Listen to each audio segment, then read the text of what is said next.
right here when I try to call just down the coast to Los Angeles. You know, Skype is just some days it's not as reliable as others, so not to worry at all. But here I will be about a sentence back from where we left off.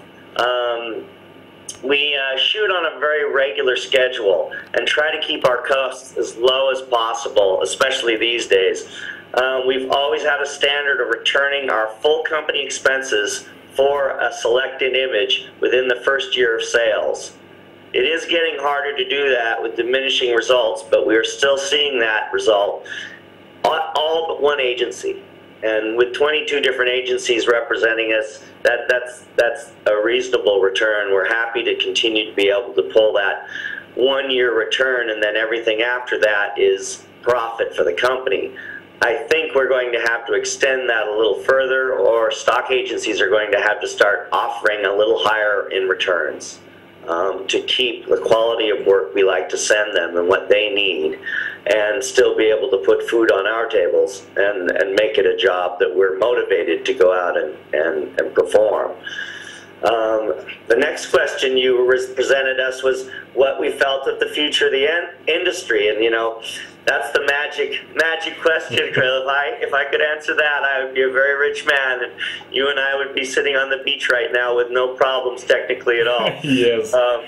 I can share my opinion, you know, but it really is just conjecture, so please never try to hold me to it. Just use it as another insight from another person in the business. And I say the best thing anyone can do in an unstable market is to diversify between as many resales and as many stock models that your imagery can make.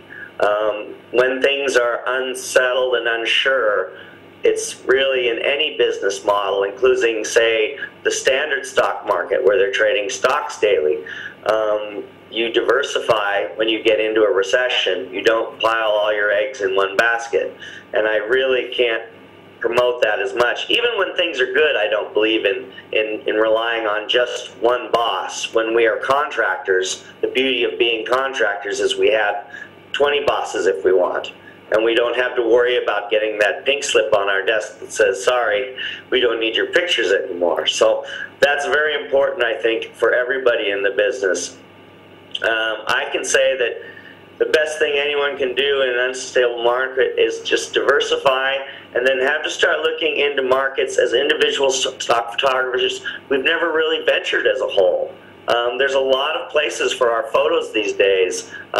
John Lund, a good friend and great photographer, is selling direct posters and cards of his excellent work, and it's done very well for him. There's motion, which we're shooting a great deal more of. I think that's another market that's very strong. The other market I see is always been strong. It's not for everybody's liking, but weddings will always be a business. There's no doubt, you know. Taking pictures of babies and weddings are almost a guarantee in society for a long time to come.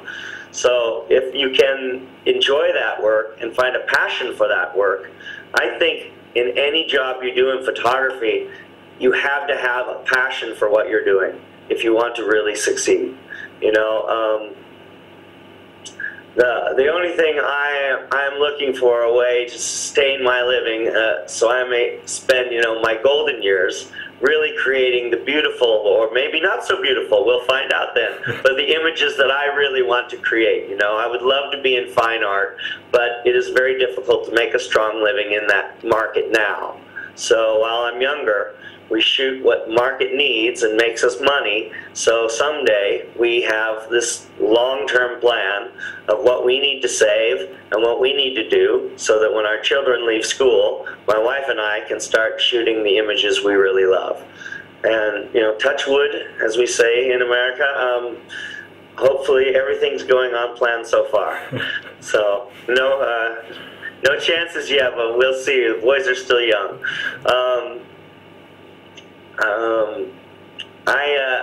Only thing I am looking for a way to sustain my living is like I said, through my golden years, but staying the long haul and having a long-term plan is really what allows that to happen.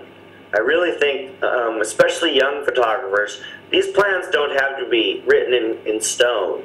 They just need to be a general idea of where you would like to get to in the next so many years, so that you're not just aimlessly shooting or going in a direction that may not be what you find to be what you love in 5 years from now, or may not be what is really making the money.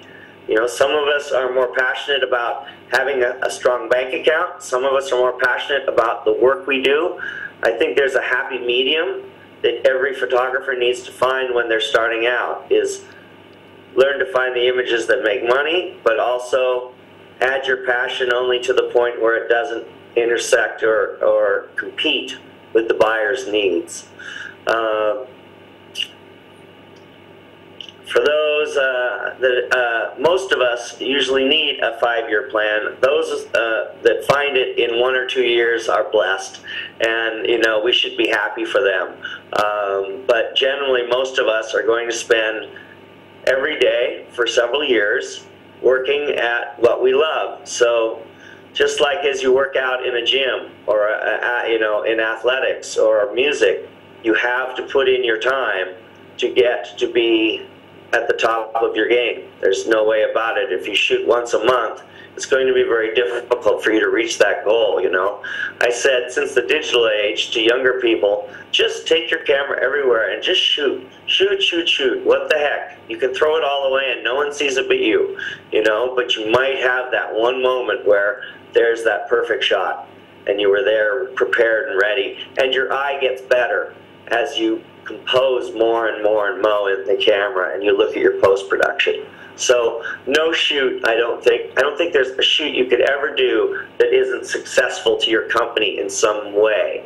It may not be financially that day, but it might open your eyes to a new angle, a new way. We're always doing lots of research and development, testing new lenses, testing new ideas to see if it's something that would work for our company or what the buyer needs.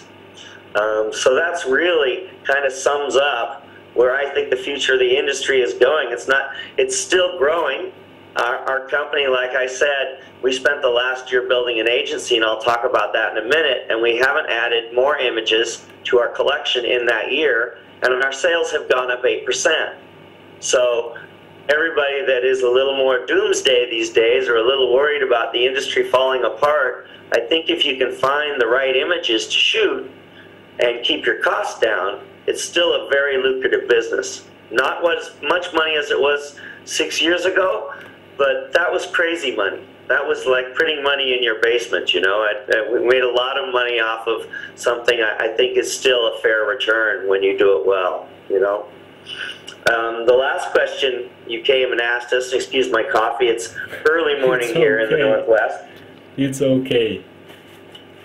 Our start was my wife and I meeting in photo school, which was a great help. I don't know about you, but I don't know of many men that, and I don't mean to sound sexist in any way, but many men that don't succeed even greater in life having a very strong woman behind them to push them up the stairs, because you know us, we just want to go out and play football and stop at the pub.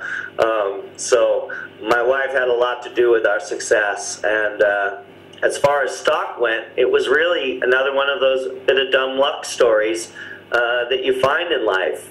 We were located in Seattle, which just happened to become the heart of stock, especially royalty-free, when Getty and Corbis opened their doors at the same time when we were in commercial work here already for 7 years. And we heard about other photographers we knew making very good money with these two companies. So we thought we'd knock on the door. And however, at the time, I was a still life shooter, and I brought them all my best still life shots. I just loved working with tabletop and location, and they looked them over and handed them back with a smile and said, "Do you shoot any people?" And I was a little like, yes, of course I shoot people. I shoot anything. And so I went back to the studio and collected the few images we had of some clothing agencies we were shooting for, and we took them back to Getty. And they said, "Congratulations, you're now a lifestyle shooter." And that was the first time I really had thought of being a lifestyle shooter. And you know, 15,000 images later,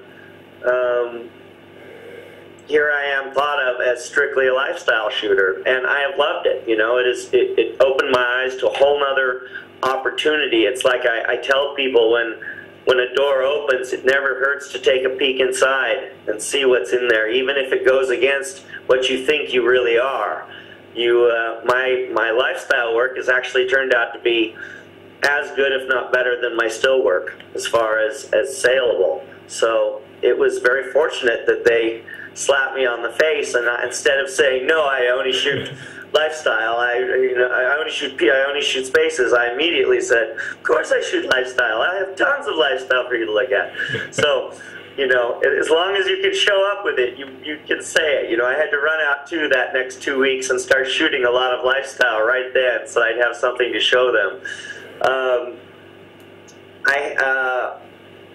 So like I said, try to stay flexible as you can, and as long as the door is open, you know, you might as well take a peek, and you never know where it will lead. I love shooting people, but I have to say my favorite time still with a camera is when I'm alone with it, just making images of still lives and environments.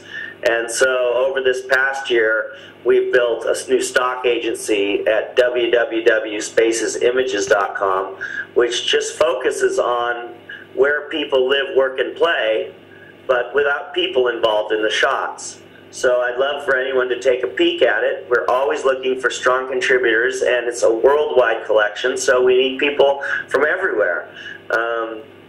So that's been our biggest focus this last year. What was started out as research and development has kind of taken over our year, because it is kind of a large step to produce a strong agency and get it represented by the proper companies. But for us, that was kind of our next step in the evolution of where we've been. But for younger photographers, I would just say, make your plan, have flexibility within that plan, diversify as much as you can with your agencies. You know, some people do very well with an exclusive contract. I can't say it's the wrong way to go. For me, I like the feeling of, since I have been in commercial work where I had bosses over my shoulders, I like the feeling of not really having a boss, which stock offers if you have many agencies. So I would keep that in mind, but you have to pay the bills. So this day and age, being an exclusive might fit your style better than my own. And all I can really finish is I appreciate you calling me one of the best in your statement, saying that you felt I was one of the best stock photographers out there. And I think that's a great compliment coming from you, sir. I really think it's based solely on my revenue and how much money I make, not as much on my pictures. Maybe that's just my own opinion, but I think there are so many better stock photographers than I am.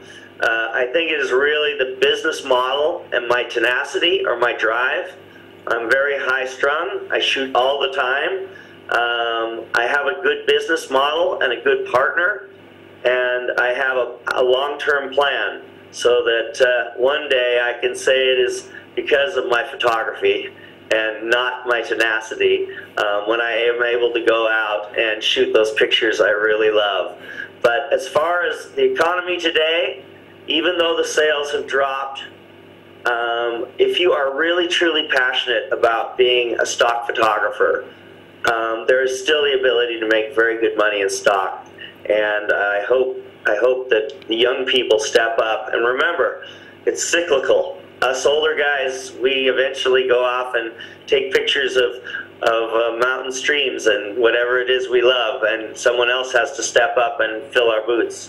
And I'm filling the boots of the people that showed me the business, who are now stepping out.